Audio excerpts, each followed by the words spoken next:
Our next guest is someone who has helped us guide our way through the Bay Area for the Bay Area traffic, and it's been pretty crazy this week. So he's been helping us today, this week, but for 2 decades he's been helping us. So please welcome Mike Inoue, the chief traffic anchor at NBC News, as he shares his personal health story. Now, forgive me, I'm using equipment I'm not used to. I'm not used to having a real screen behind me. It's typically a green screen. And I'm not used to having a hand controller that I control everything. I just have a tiny part of my show. My name is Mike Inoue. I'm your traffic anchor at NBC Bay Area on NBC's Today in the Bay. Oh, you don't need to pause. That was just for vanity. So is this picture that I'm going to show you, folks. If I could show you the slideshow coming up, that's the picture that we have for my station's PR. And the slideshow will go on to show you, that's an older picture which I chose. That was before I had any aging going on a few years ago. But that's still the one that they use on the website. Today in the Bay is our website, weekdays from 5 a.m. to 7 a.m. And I point that out because the hours are pretty important. They're integral to part of my lifestyle. I'm glad Josh pointed out the 3 pillars that we're talking about, because I think, hopefully, that the story I'm telling you today encompasses all 3 of those aspects, and we'll get through them. Now, I want to welcome you, first of all, to Heart Forum 2026. This is the first step on your heart health roadmap. Seems pretty transparent, right? Getting the traffic guy to talk about the theme of roadmap. Yeah, ha, ha, ha. You'll be fascinated to know that that was chosen before I became involved in this. I don't know if that was something that they caused to come into being by talking about the roadmap and then me being a part of this program. We'll talk about why that could be a little bit of a concern coming up. My day starts typically with the alarm going off at 2:30. My wife will tell you sometimes I get up the first alarm, sometimes it takes a few. But by 4 a.m. I'm supposed to be in the office. If my bosses ask me, that's the time you tell them that I got there. I spend my mornings helping you navigate your way to work. I have to get there before you leave for work so I can warn you about what's along the way. So I can tell you about where there's problems, where there's closures, reroutes like for the Super Bowl in San Francisco and in Santa Clara, your Bay Area locals. You know the difference. They're an hour apart for those who weren't prepared when they came to town. Unpleasant surprise. Folks, I talk about things that are going on the daily work schedule. And this clip, actually, that I'm going to show you is from June of this year. We're talking about traffic flowing across the Richmond-Santa Fe Bridge and going across and getting slower. You know what? In this clip, I'm 56 years old. I'm showing up for my job, for my family, for my community, and for my personal health. Not so much. You see, at that time, I hadn't had a checkup, a regular checkup, something non-urgent, in over a decade. I kept putting things off.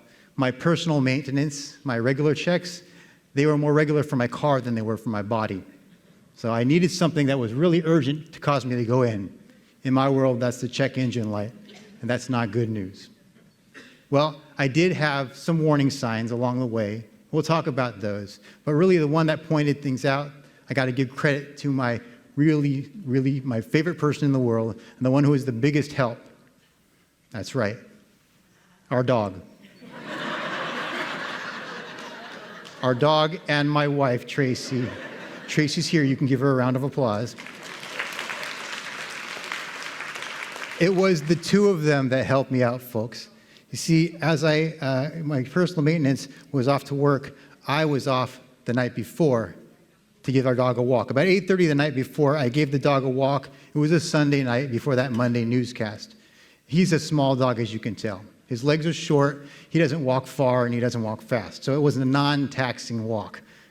I say that it was very low-key because as I was taking that short walk, I started to get a pain in my shoulder blade. It's enough to give me pause along the way. When I got back home, I thought it would wear off by then, but it was still hurting. I asked my wife to sort of lean in with her elbow and give me a help with a knot in my shoulder. I told her it was probably because of my bad sleep hygiene, horrible sleep hygiene. I would nap whenever I could, in places wherever I could. Sometimes it was in a 90-degree straight-back wooden dining room chair with my head down at 45 degrees. I wake up with a horrible crick in my neck, and I thought that's what it was. She pushed down on my shoulder, and I said, "Ow!" And I said a few words that we won't say here. But she said I should go to urgent care. She was concerned. I waved her off. I said, "It's too late to call in for a sub tomorrow. I'll go to work. I'll be okay. I'll shake it off, right? Rub it a little bit. Well, she made me promise that I would go to urgent care after my shift, because my shift is over at noon, plenty of time during the day to take care of everything. And so that was my warning sign. That was highlighted by my wife and our dog. Now, I went to urgent care after my shift, like I told her. I wasn't going to, actually. I'll be honest with you, hon. I went to work, and by the end of the shift, everything was fine. I was just standard, kept going. I said, I'll just go home. And I remember I had promised her. So I changed to my jeans and my hoodie, which is my standard apparel after work. And I went to urgent care over at PAMF. And they did a quick checked everything. Doctors calmly, quietly told me, everything looks pretty good. There's just one check we'd like to follow up on. One more thing. But, if we do need to follow up on this, we can't really do what we need to do here at urgent care. So I'd like you to follow up over where they have more equipment, more resources. El Camino Hospital is just down the road. Could I ask you to go down there? And I said, oh, yeah, sure, doc, whatever. Whatever the doctors want, I'll do. They're the experts. They went to school. So I'm prepared to leave the office, and he goes, oh, how did you get here? So I drove. Silicon Valley, right? Everybody drives. And then he says, oh, yeah, I think I'm going to call an ambulance for you. Oh, yeah, exactly. That's what the reporter should have done. Oh. But the patient said, oh. And I said, okay, can I get my dad to take me? He's just down the street. I said, all right. Reluctantly, after going back and forth, the doctor let my dad drive me over to El Camino Emergency, where I checked in. Got a round of tests, and at that time, the doctor in the emergency room brought out some test results, and he said, hey, we're looking at everything, and it seems just fine. And I was happy to hear that. Meanwhile, in the back of my head, I'm wondering, why is he bringing out an EKG? He says, we want to follow up with one more test. Same explanation. It's going to take a few more hours till we can run the test again, but the first results just showed us the number, and we're watching. If the number goes down, you just go home. If the number goes up, we'll have to follow up. So we had a few iterations of that, and my dad, who brought me over, was very patient. But I'll tell you what, we had a detour in place. I wasn't going home. Those numbers kept going up, and as we kept checking, they kept just assuring me that everything would be all right. And they kept checking, are you sure you feel okay? Is everything all right? How are you feeling? Any pressure? Nope, none of that. So imminently, I was admitted to a room upstairs. Road work ahead, folks. That was the sign. Now, what was great was I was upstairs now by the evening time, and so I didn't have to worry about dinner because my family said, we'll take care of it. I didn't have to worry about getting to work the next day because I told them I probably wasn't going to be in for the next day. And so they gave me a nice room, they gave me a blanket, they gave me some cool technology, and some socks with grippies on them. That was good stuff. Yeah, it was really nice. They also gave me a new app that I could download. It was the El Camino Health app. And it would show me what was going on, update me some of the test results that I hadn't been asking about. I'd just been blindly, head down, going along the tests. Well, when I loaded up the app and had talked to them about what we needed to do, they said, we need to get a check. And have you heard of an angiography? That's when they go in your artery, and they do a scope, and they check to see if there's any blockage. I knew about that because family members had that, friends had that, and it was a pretty simple procedure. I said, yeah, no problem. That's great. And so I looked on the app, and sure enough, the word that I had been scared of asking was on there. It says, your hospital stay, you're here for NSTEMI, non-ST elevated myocardial infarction. And now the boy in me laughs when I hear infarction because it sounds like something that makes you laugh. But really, that's a heart attack. A mild heart attack, be it, but it was. That was my diagnosis. So we knew there was an issue. I was scheduled for the angiography on Wednesday, admitted Monday, scheduled for the first part on Wednesday. And so we went in. By Wednesday, I had the angiography. They pulled me out saying there was a lot of blockage, significant blockage, so far that we had to go in, and the options were data. There was the angiography with stents, or given the young age that I was and the amount of work that was to be done, and how receptive the body was to a bypass with its own arteries, Dr. Oka, my cardiovascular surgeon, gave me the data, and we decided on going for the bypass surgery. He scheduled it for Friday, which was fine. I just had to wait Thursday. And over the course of Thursday into Friday, I realized that Friday that week, was on the 13th. Tried to ignore that sign. We'll take most of the signs, but only the ones that help us, right? So all I had to do was wait and think and just do whatever they told me. They fed me when I needed to be fed. They gave me the meds I needed to get. And we went on. Friday comes around, and that's actually the easy part. The worrying part was the hard part. The easy part was taking a nap and waking up when everything was, well, I was out of the surgery. I woke up out of surgery, and then people filled me in on what had happened during that time. Apparently, when I went under, that was fine. Surgery went well, and I was in the recovery area. But in between that point, when I was coming out of anesthesia, I tried to help. I started to extubate. For those of you who know what intubation is, that's when the tubes go in. Extubation is when they come back out. You're not supposed to do that by yourself, apparently. So I was trying to just be helpful, but they didn't want that. So I let them continue their jobs. What I did was go for a few more days of recovery through the El Camino Health program, and it was a great opportunity to learn what was going on. I got my daughter to come down. We had just entered summer vacation. She wants to be an emergency room nurse. She was going to camp to learn to be a nurse, or at least some of the skills. So she got to come back from camp and to try things out on me in the hospital. How happy was she? Oh my goodness. We also got a ride. They took care of everything I needed. They escorted me to the front and brought me to the car where my wife picked me up. It was great on my road out of there. And then I headed home, where all I had to do was rest and get pampered. So that was pretty much living the best life, right? Had a few weeks off of work. My boss did point out that I had had open heart surgery, but we didn't know what the road ahead was going to have for me. I even got some souvenirs, folks. I got a nice zipper, as I say, to remind myself of the work, and I got a nice stuffed heart signed by Christy and the other team members who had helped hold me down while I was trying to pull the tubes out of me. So I'm ever grateful for them. But joking aside, I'll be real. The recovery, although I just had to have my body heal, was mostly just that, healing the bone, healing the tissue. It was a lot harder than that. My friend who had undergone heart surgery earlier in the year, or 2 years ago, had told me, this is going to be a physically and mentally challenging exhibition for you. Physical because you have the healing to do, but mentally because there are going to be tricks your mind plays, and you're going to be overthinking things. He says, just focus on what you need to do, and you'll get through it.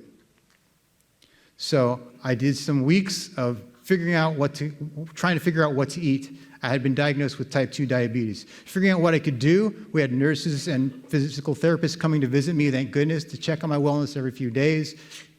They told me to do 10 leg lifts, some 10 knee bends, maybe take walks around the block. My dad did that with me. And I knew what I shouldn't eat for diabetes, but I didn't know what I should eat. So it started to kind of flounder after a few weeks and get antsy. But my reroute was, I got a call from friends you'll meet today. Terry was the name of one of the guys. He did my intake, and he said, we're ready to have you at the cardio rehab. We'll have you come in, get oriented, and you'll be having a regimen. The guy right here with my picture, his name is Terrence. Terry and Terrence both work at the same place. It's like my station where 5 mics work in the same department. They helped me out by getting me oriented on my cardio rehab. So on my first day to show up not far from here, just over at the cardiopulmonary rehab clinic on campus, I walked in, my wife drove me, and we opened the door. I held the door open for two people who were leaving the class. They were both older and shorter than me, and they were both wheeling those little oxygen tanks hooked up to their noses. I smiled at them because I was happy to see them, but I was also a little self-satisfied thinking, oxygen tanks, this is going to be cake. Yeah. It wasn't cake. They were there for pulmonary rehab, which was a slightly different set of requirements and needs. I was there at Gesundheit. You weren't there, though. You're doing well. We were here for the cardiology rehab, and it was a little bit more extensive. We had 3 days a week, a couple hours a day, physical. We had stretching. We had balance. We have stretching. We have weights once a week. We also have lifestyle classes. Those were all very important for me.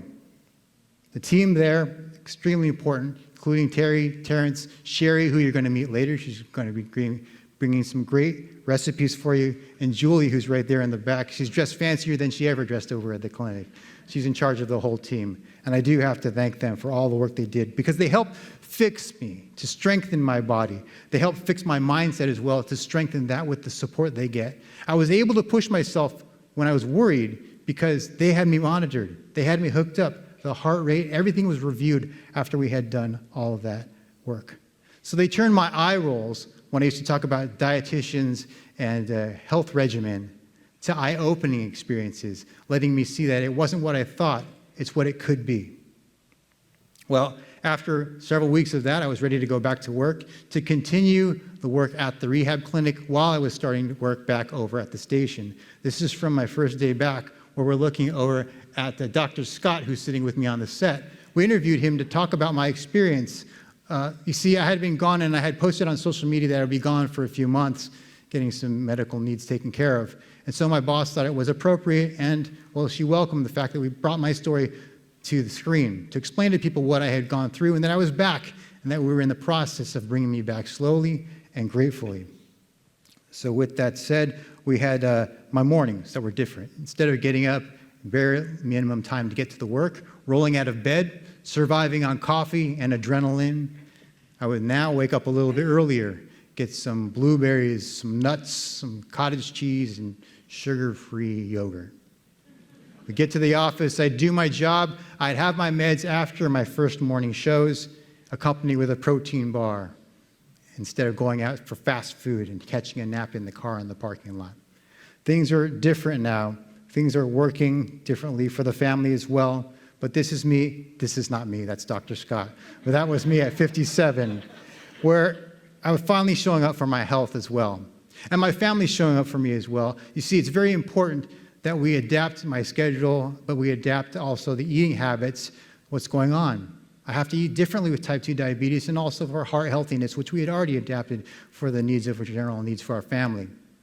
So my whole family takes part in this. My kids are very tolerant. Earlier this week, I don't know if Sherry's in this room. Sherry, we had lentils and tofu as two main components for our dinner. It might not sound exciting to you, but it was exciting to me because it was tasty and the kids ate it too. So there's opportunity out there. Someone else who's also part of our family who did some adapting, my younger brother, right? He comes after me in the timeline, and, well, apparently he comes after me in this story as well. This is my brother, and next to him is Terrence, who you saw in the earlier picture with me. Next to them both is Terry in the vest. Those are two guys over at the rehab clinic, but this picture was taken a couple weeks ago. My brother, in the wake of my roadmap change and my detour, he went immediately to his doctor and said, "Doc, we know we've been talking about my history, the heredity that Dan talked about, right? The genetics history. We know about the history of my brother who just had heart surgery.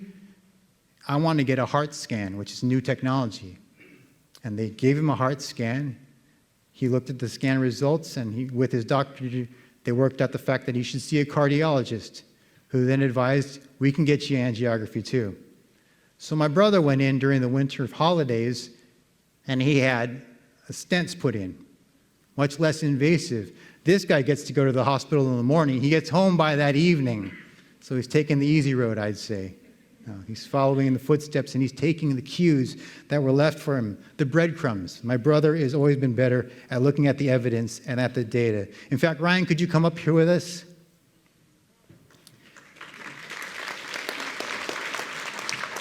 So this is my little brother, Ryan.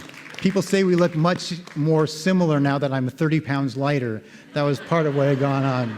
So Ryan's here. He's the younger, thinner, and better prevented version of myself, still going through the same program.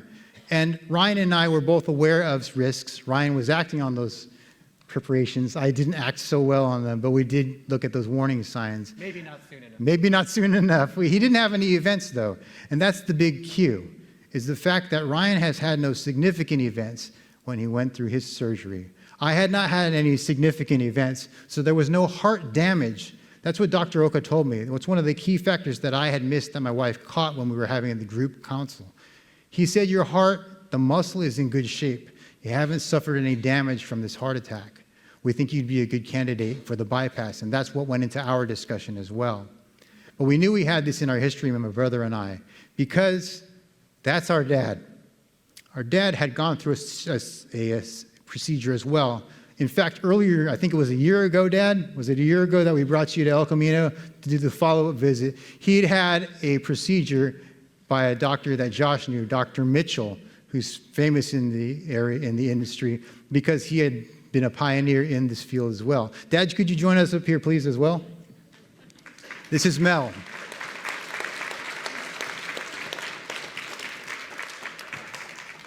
So my dad escorted me on walks around the neighborhood, knowing full well what it took to recover from bypass, because 30 years ago, he did a multiple bypass surgery as well. He had to recover as well. And so earlier this year, which we mentioned, I brought him in to get his angiography, and they said he's clean as a whistle, just like it was 30 years ago. So give him a round of applause, please. So our point being, and the point of this, I think, this talk and this forum today, is to know your signs, know where you are as a reference point, and that can help you determine where you're going and what actions you might need to take to change your path if you see those options and those forks in the road ahead. So I got to bring it back to my job, right? It's always about the job in Silicon Valley, and my job is the traffic guy. Now, I am just the traffic guy here, folks. I have to tell you, though, that your journey ahead is not something that I can tell you specifically, just like your commute. I don't know where you're going specifically. I can just tell you that you need to follow that roadmap ahead. As you're looking at the signs, please be aware of those signs. Don't ignore the little muscle tightness or the twinge that you have or the shortness of breath. These can all be things that you need to know about, that you should take into account, and that you take to your professional along the way.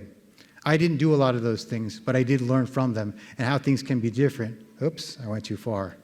I always go too far. So, ladies and gentlemen, I'm so glad you're here. You're taking the first step. The big step is by making yourself aware, by taking action for yourselves and by yourselves, but you're not alone. Talk to the people who are here and use those resources who are here. Go to the experts. Because just like in the morning when I show you what's along your way and where you could encounter problems and what you can get around, I feel that I'm the traffic expert in the morning. But Josh's team here, they're the experts. They'll show you the right way, and they'll help you plan your roadmap ahead to avoid any problems. Thank you very much, folks. Just a little something for the recent patients. Yeah. I got to get you one. No, Josh. Here we go, Dan. We're in the same house. Wow. Thank you. What an inspiring story, Thank guys. you. Really. That's so nice. You guys gave us 2 pounds of bacon. That is No, so no. great. Thank you so much. No. I can't imagine. That is What awesome. an amazing Thank you story. very much. Oh, man. I just wanted to say, when I met Mike for the first time at the rehab center, I asked him if he would participate, and I told him, hey, just yesterday we came up with the theme, the roadmap to heart health. He said, Josh, I do the traffic. And like, that's perfect. I'm like, this was meant to be. He acted surprised. Yeah, I was kind of, yeah. No, I knew you did the traffic. Yeah, but anyway, Thanks, thank you Josh. so much, guys. Thank you very much. Appreciate you.